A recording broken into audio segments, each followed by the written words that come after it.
სამედიცინო კორპორაცია ევექსი ბათუმის რეფერალურ საავადმყოფოში ღვიძლის ტრანსპლანტაციის დანერგვას იწყებს. ოპერაციას უცხოელ სპეციალისტებთან ერთად ადგილობრივი მედიკოსები გააკეთებენ.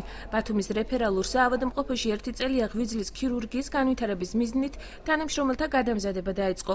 ახალი სამედიცინო სერვისი სავარაუდოდ წლის ბოლოსთვის ამოქმედდება.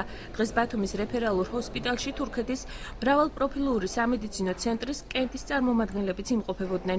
ქართველმა და უცხოელმა მედიკოსებმა ჰოსპიტალი დაათვალიერეს და სამომავლო ურთიერთობებზე ისაუბრეს. ევექსი სამედიცინო კორპორაცია საქართველოში ფარავს 6 რეგიონს, ჩვენ გვაქვს 37 საავადმყოფო და ჩვენ ქსელში მუშაობს დაახლოებით 10,000 თანამშრომელი.